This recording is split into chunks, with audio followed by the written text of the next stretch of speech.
guys, so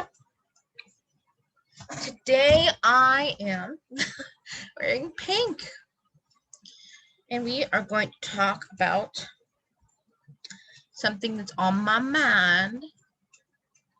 Small business.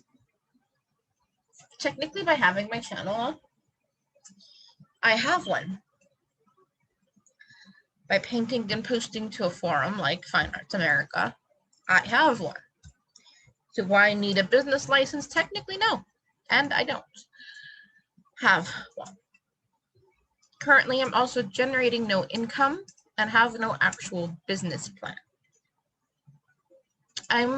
Here's my business plan. I am a full-time student and can't hold a normal job because of school. And because COVID, I am immunocompromised. I cannot leave the house to have a job, and finding a remote job has been pretty hard. I've applied to a lot. If I get a response, it's usually that they don't want students at this time. It's discriminatory, but there's nothing I can do about it. So, if you want to help a girl out, like, comment, subscribe, and share my channel. If you're looking for a cool cute new tote, go to Fine Arts America. They have not just me, but a lot of other artists on there. I'm thinking about starting an Etsy to help sell my paintings. I don't really know how Etsy works. And I'm aware that a lot of you also have small businesses out there. I will gladly feature your products on my channel. No cost. Just send me the stuff. I'll tag you in the video. I'll feature it. I'll use it. I will give my honest feedback on it. Also, if you would like me to support your small business financially, not just by mentions or tags or features, then support me. The only way I can financially help you is if you help me. I have no money to give at the moment. I have a YouTube channel, I have a TikTok, I have Twitter, and I have my Facebook and Instas that I would gladly share everything to do with your brand. And I would love to do collaborations, whatever else. But until then, like, comment, share, subscribe. Don't forget to do the bell for the notifications so that you know when I'm posting things. I am posting content as often as I can. I do support small business. I just have no money to give your small business currently. Even if I want to buy your products, I can't. And being a student, I don't really have time to host parties. I host study sessions because I need to pass my classes and I would like to help my fellow students that way. So support me so I can support you. How about that? You scratch my back, I scratch yours. And trust me, my back's always fucking itchy. All right, so we have talked about small business, and if you have watched my last video, we did an energizing girl mask from Mary Kay's Mad About Masking. I was not super happy with it. Still not super happy with it. But we went ahead and moisturized, and we're going to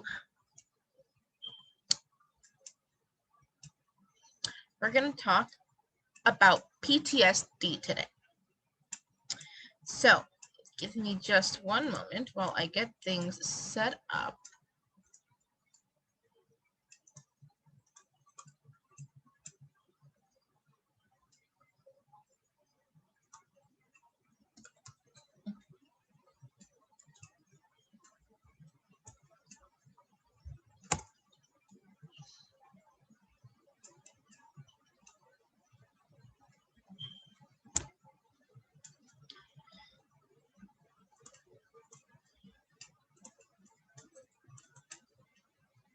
Okay, post-traumatic stress disorder.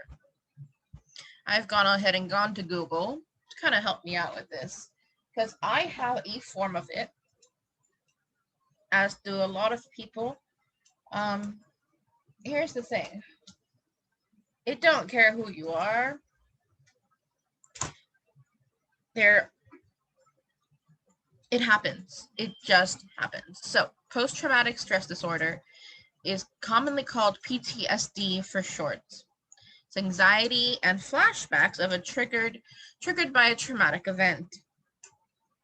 The most common form of this and the most associated form is soldiers coming back from war. Human and furry, because the fur creatures also have PTSD.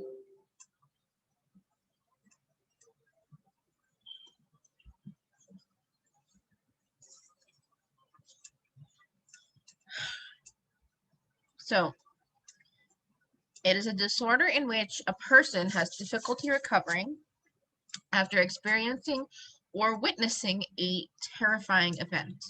The condition may last months or years, with triggers that can bring back memories of the trauma accompanied by intense emotional and physical reactions. Symptoms may include nightmares or unwanted memories of the trauma, avoidance of situations that bring back memories of the trauma, heightened reactions, anxiety, or depressed mood. Treatment includes different types of trauma-focused psychotherapy as well as medications to manage symptoms. This all rings true. I have talked about being a survivor of domestic violence before. Okay. I'm a lot more over it now than I was back then.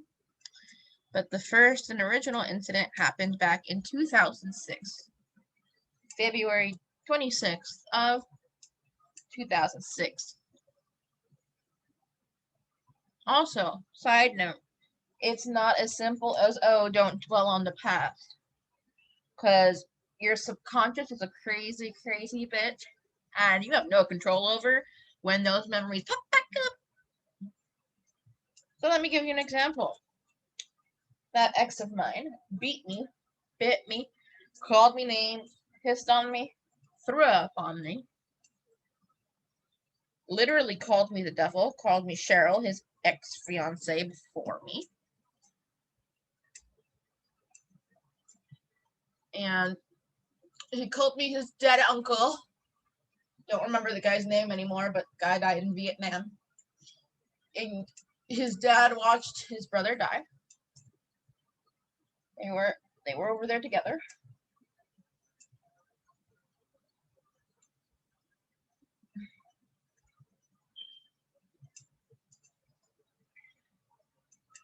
Amongst a bunch of other really horrible, horrible names.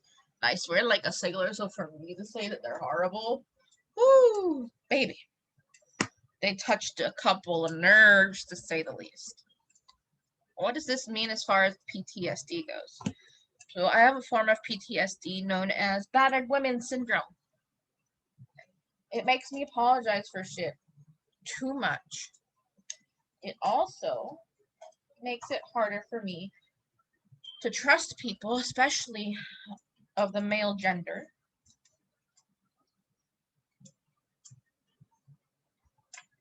And because of that, it's harder for me to get into relationships. And then when I get in there, I become so codependent and so clingy. It's kind of scary. But I'm also a very independent person, which sounds like a giant oxymoron. Anyways, what does this really mean? It means that for a long time, when people would raise their hand in my general direction, not actually to hit me even, I'd flinch, I'd cower away. I'd think they were actually going to hit me. When people went to hug me, I thought they were going to fall on me and then pee on me. What he did.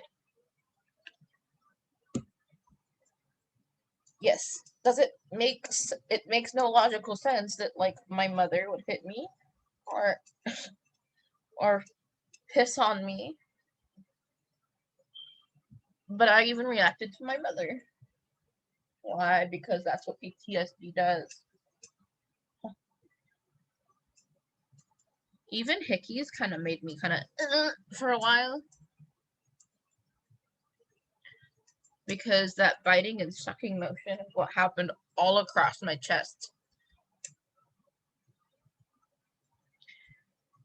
Things still happen that remind me of that incident. Do I think about it 24/7? Fuck no. I got better shit to do and bigger fish to fry and all that crap. But it still happens.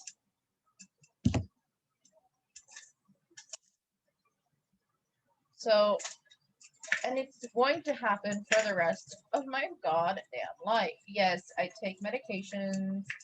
I have been to therapy. It didn't help. I've also not had a consistent therapist thanks to there being no real mental health care in the United States. Anyways, that is a form of PTSD. What is going on? Why is this not moving? Come on. Okay. A lot of times, people can also deal with severe depression because of this, anxiety, and there are a lot of soldiers who come back with a form of being bipolar. I would have to do more research on that to get back to you. I don't know what those numbers are like, but I do know that the PTSD is extremely high and extremely common. Okay, this is from the Mayo Clinic.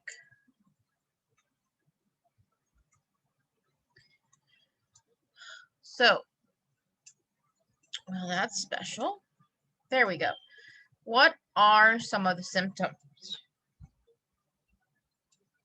Well, they include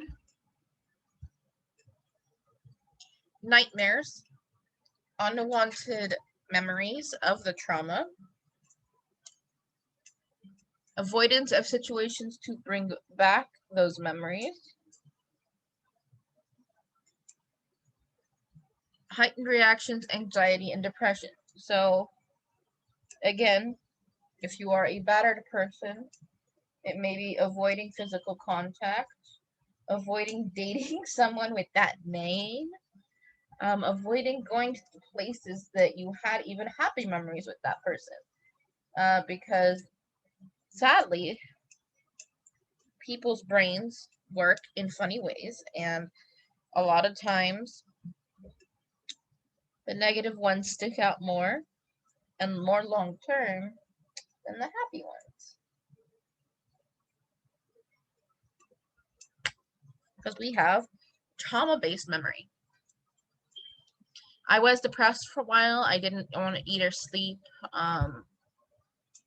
It was pretty bad for a while. Again, like I said, it's back in 2006, so things have changed. Thank God. All right. People may experience agitation.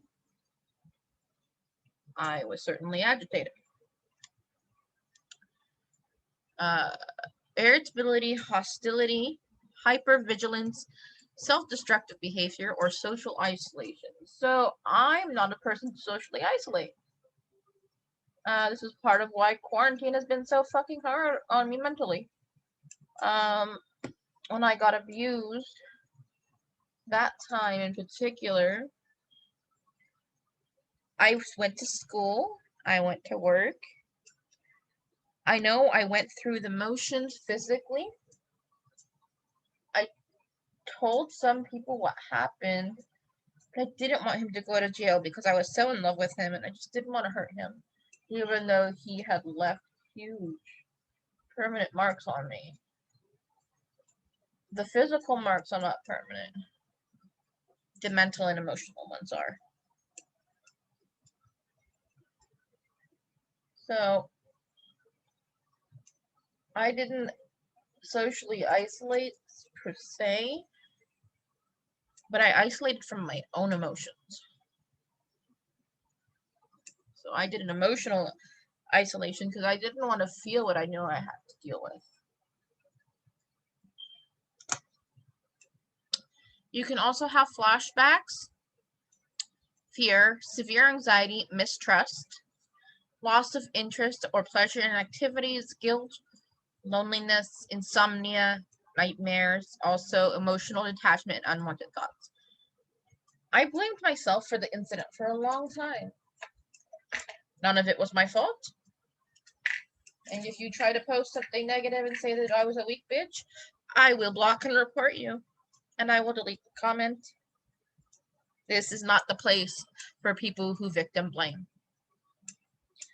I am no longer a victim. I am a survivor, but that mentality of it was your fault and you're weak, that's victim blaming. That's exactly what that is. You can take that and two-step it the hell off my channel. Thanks. Again, this is from the Mayo Clinic. So, what are some treatments for PTSD?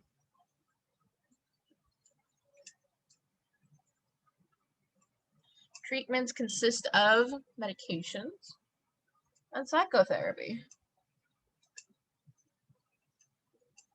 commonly known as psychology.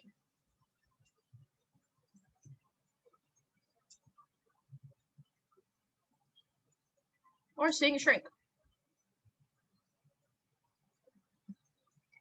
Now, to be completely transparent here, when I first went to the therapist right after the incident, when Mom took me to one of the best ones at Stanford. Yeah, we were a part of Stanford at the time. All it did was make it worse. The nightmares got worse. The trauma got worse. The emotions, I had to deal with them, so guess what? They were worse. They also gave me a medication at the time called Lexapro, which did absolutely nothing. I did take it for the 2 months. They said I had to take it to see if it worked. It was literally like taking a sugar pill. It did crap for me. Like complete nutter crap. It was useless medication for me. I tried to tell the therapist this many times. They didn't listen. So I stopped going. I was like, bye, Felicia. You don't take me seriously.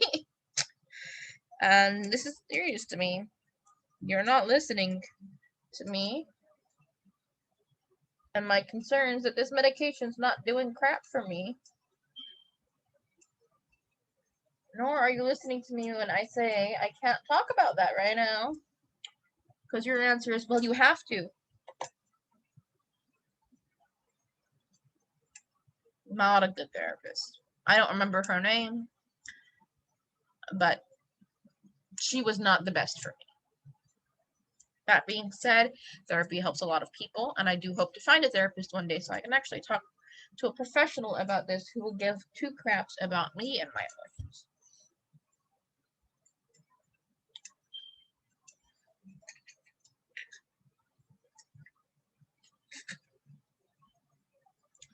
So, you can go to cognitive behavioral therapy, which is exactly that, talking to a therapist, a licensed professional therapist. You can also have eye movement desensitization. I have never heard of that. And reprocessing. So I guess it's a way to teach your brain to reprocess the memory in a more positive way. I don't know. I think I need to face reality about it. I'm not the shrink here.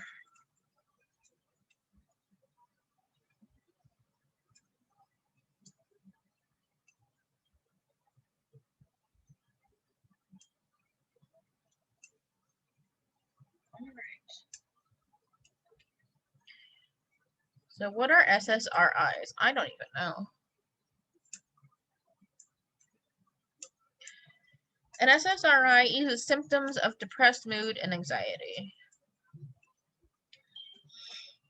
These are technical names fluoxetine, sertraline,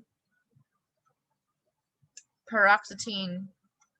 There's a couple of them.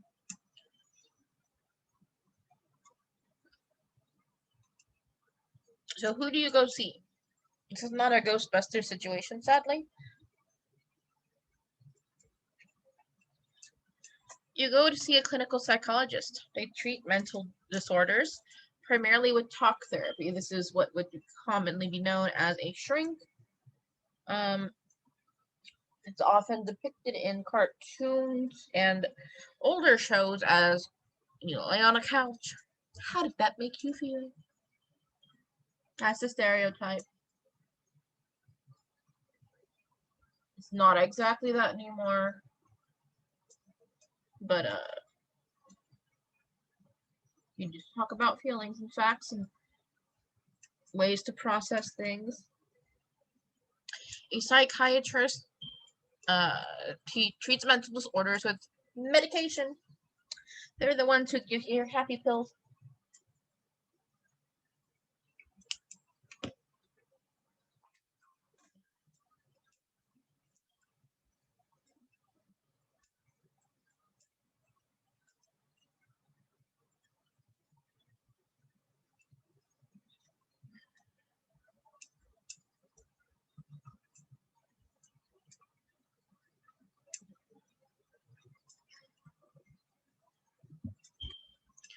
That is PTSD.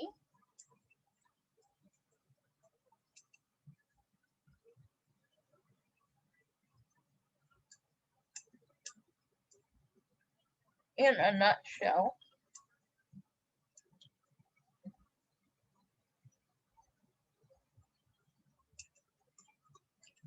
Okay, Google, what are the different forms of post-traumatic stress disorder? According to Mayo Clinic, PTSD symptoms are generally grouped into 4 types: intrusive memories, avoidance, negative changes in thinking and mood, and changes in physical and emotional reactions. Symptoms can vary over time or vary from person to person.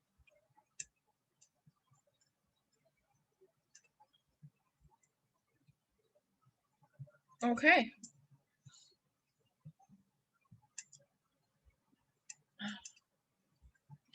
My eyes are watering like nuts today. But here it is if you miss what my Google said. PTSD symptoms are generally grouped into 4 types: intrusive memories, avoidance, negative changes in thinking and mood, and changes in physical and emotional reactions. Symptoms can vary over time or vary from person to person. I find it to be true to be both. I was 19 when that incident happened. I do not react the same way to it now that I did when I was 19 or when I was 25. I'm now 34.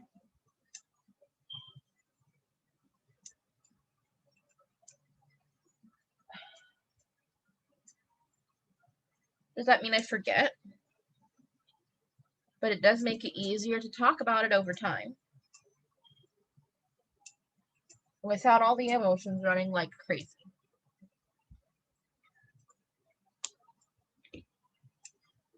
So that's nice. My reactions to people are not the same as I was when I was 19 because people change, experiences change people. And that's just a fact.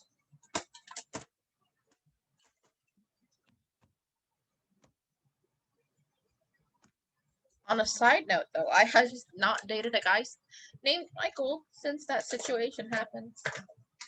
I refuse. This new person may very well be everything he was not,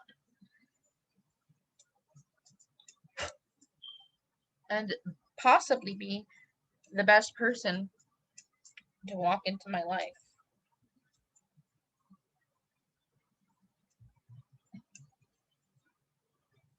I won't know that. Why?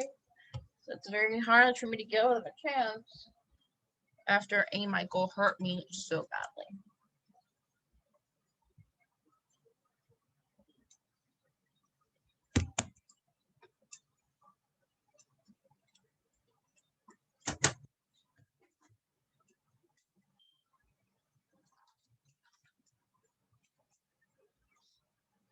Okay.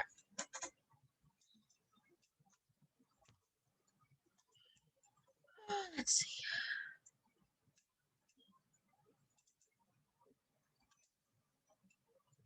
What are the 5 different types of PTSD? I just had it. There's a normal stress response, which occurs before PTSD begins.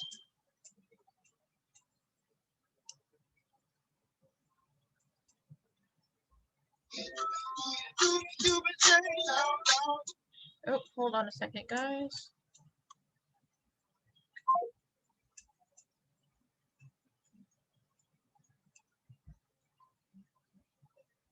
I don't know why the site's not working.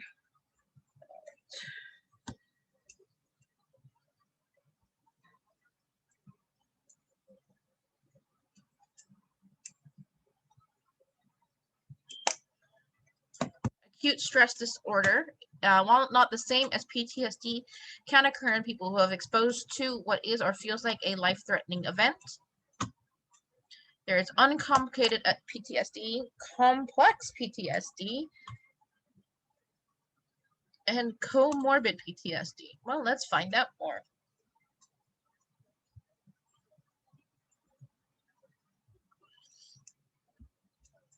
All right.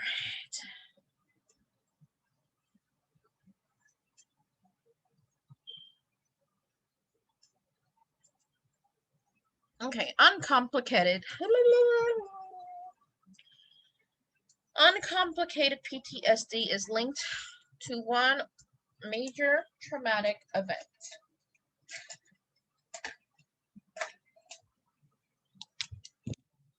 Versus multiple events, as is the easiest form of PTSD to treat.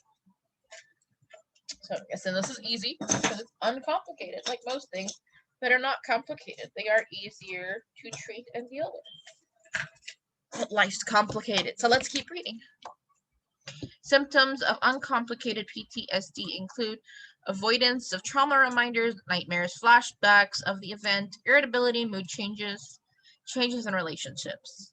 It can be treated through therapy, medication, or a combination of both. What is complex PTSD? Complex PTSD is the opposite of the uncomplicated one. Well, no shit, Sherlock.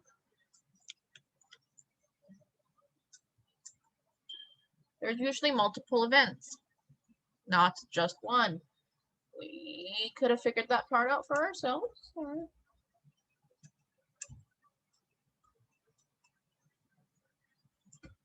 Complex PTSD is common in abuse or domestic violence cases like mine, repeated exposure to war or community violence, like prisoners of war, people who were part of the apartheid that survived it, who survived the internment camps, soldiers,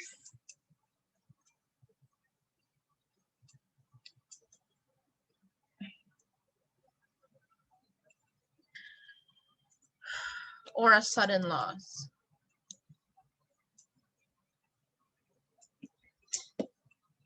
While they share the same symptoms, treatment for complex PTSD is a little more intense than uncomplicated. Individuals with complex PTSD can be diagnosed with borderline or antisocial personality disorder or dissociative disorders. They exhibit behavioral issues such as impulsivity, aggression, substance abuse, or sexual impulsivity. They can also exhibit extreme emotional issues such as intense rage, depression, or panic.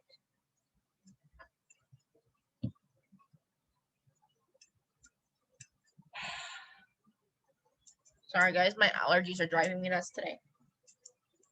Okay, so what does that mean? It's a lot harder for people to deal with clinically and on their own. Why? Because there's multiple things you gotta deal with. It's not just my dog died.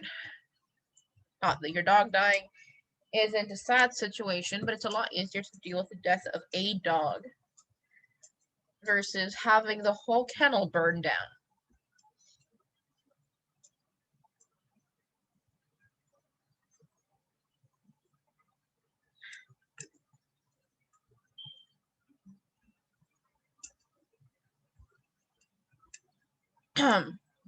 A lot of times you see in soldiers that have come back from war, see a lot of anger issues. And it's not intentional. I want to bring this up. They don't purposely get mad at you. They don't purposely hate fireworks. They don't go, come back from war and be like, I'm going to be the biggest fucked up dick to everyone because I went to war and they didn't, so I get to be a fucking asshole. That's not how it works.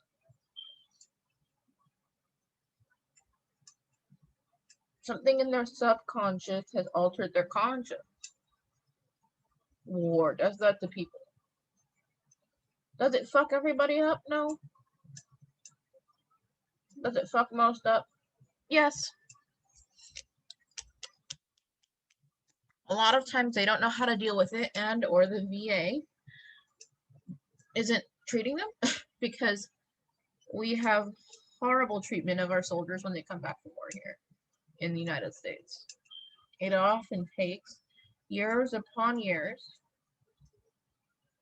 if they can even get into the VA, because most VAs, or it's Veterans Affairs, most VA hospitals, so hospitals for vets, are so overbooked, understaffed, and so far behind and low on funds that it's really, really sickening. We say that we love our troops in this country, but if you look at the treatment of them, you would beg to differ. There are more homeless vets than there are LGBT youth, and there's a lot of LGBT. We can talk about LGBT youth in another video. So they often turn to drugs and alcohol because those are easy to get a hold of. They start off relatively inexpensive, and everyone wants to have a drink with you when you come back from war. Or you had, let's just even say, that you have PTSD because of really crappy relationships. Everyone wants to take you out for a drink so you can forget the drama. It is very, very easy to become an addict and use those commonalities as a crutch. I should know. I hid behind many things that I won't mention right now for years.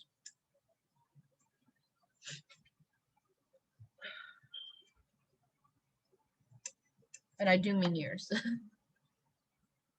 Now, I've been sober for a long time off of those things, but I still drink. I just don't drink as much or as often. But I used to drink. Oh, like a lot.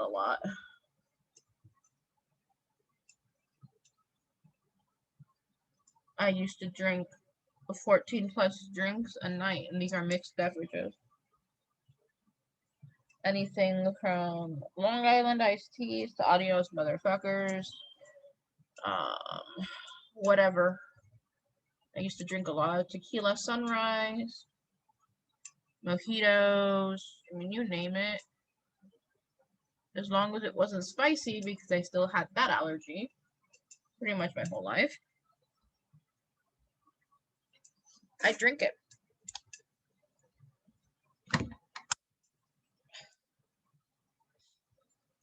Now, if I drink, it's like 2 or 3 a night, max. If I know I'm not driving, have nothing to do the next day, and also drinks are being bought for me, I know that there are people to take care of me because I will get sick. I may have a few more, Usually that's like on my birthday or New Year's.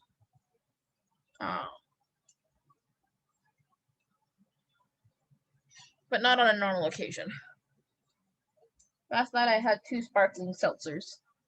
They are 5% alcohol. They are not strong. They are not heavy, but they taste delicious. I just wanted a small buzz at home. But it's real. Okay, so that's complex. We also have comorbid PTSD.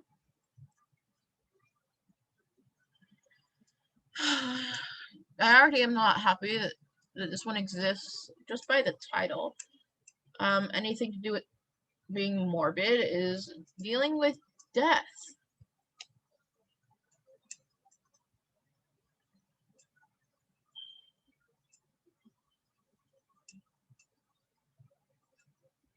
All right. Comorbid is a blanket term from co-occurring disorders. It is applied when a person has more than one mental health concern, often coupled with substance abuse issues. Comorbid PTSD is extremely common, as many people suffer from more than one condition at the same time. Best results are achieved when both commingling mental health conditions and the comorbid PTSD are treated at the same time. Many people who suffer from PTSD try to treat it on their own. This can include self-medication and other destructive behaviors, like using drugs or alcohol as a way to numb the pain, will only make things worse and prolong treatment, and this is very, very true. We may not want to hear it, but it's true.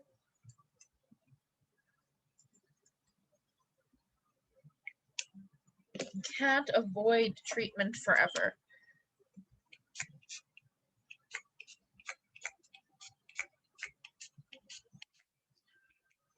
Almost everyone is on social media these days, right?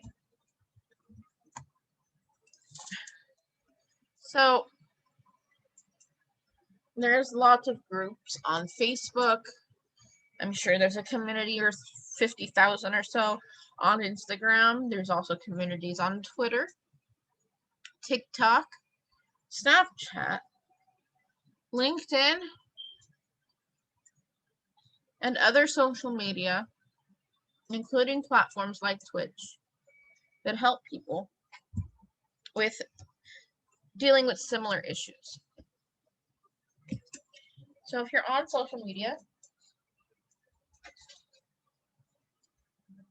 you don't want to deal with seeing a therapist, dealing with insurance, co-pays, co-insurance, all that fucking drama. I get it. But here's the thing, you still need to deal with it. You need to be able to move on in your life. And the only way to really deal with the issue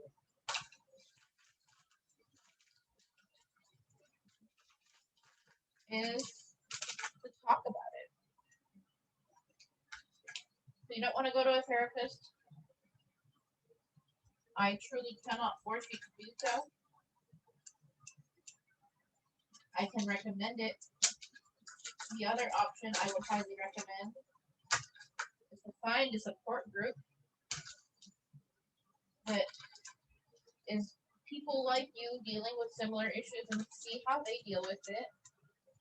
They may be able to provide other resources to you to help you deal with your issue outside of the traditional mental health care system.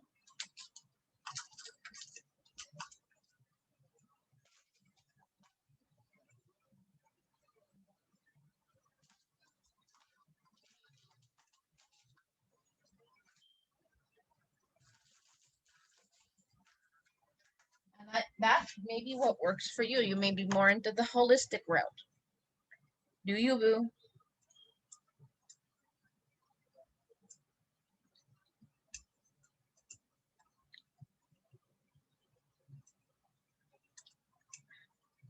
You may be into hunting, like hunting for sport. Not my thing. I won't partake in it with you. But again, do you?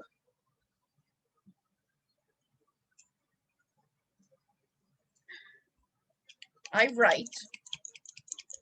I talk. I do this channel.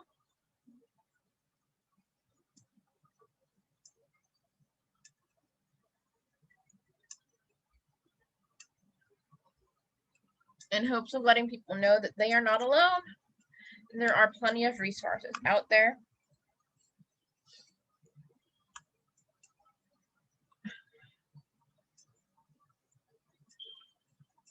I will, in the description box, I will put hotlines and a few websites for you to go ahead and research so that you can deal with your PTSD on your time and your terms, because everyone's mental health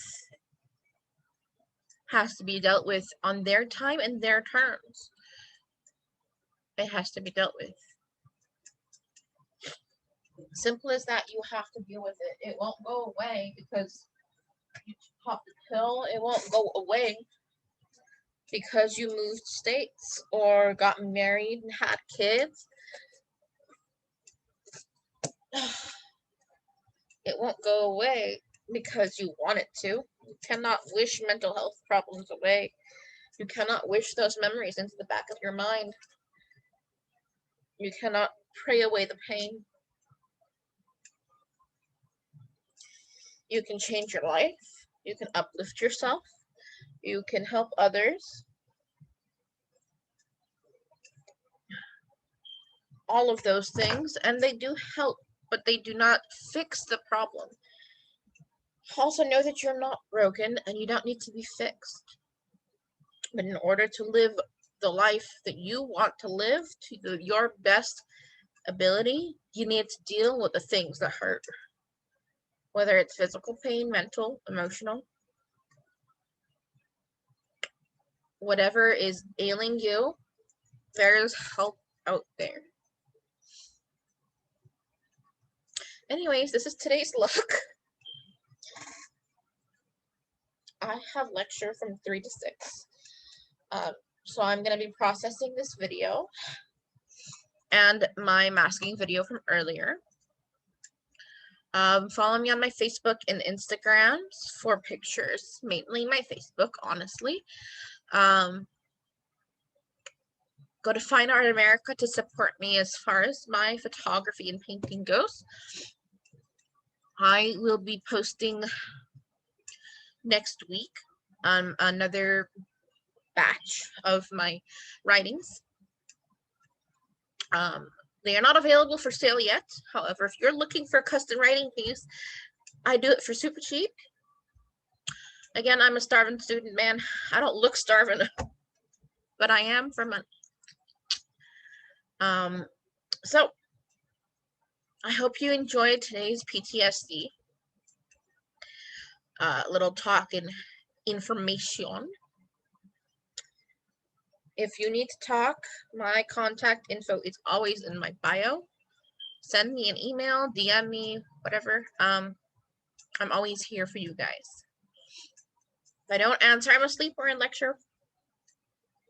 But as soon as I get a moment, I will check my email and I will respond to you. Sorry, guys. Allergies are just nuts today. Anyways, I hope everyone is having a wonderful day. Stay blessed. Stay safe. And I'll talk to you in another video. Bye. Have a great one, guys.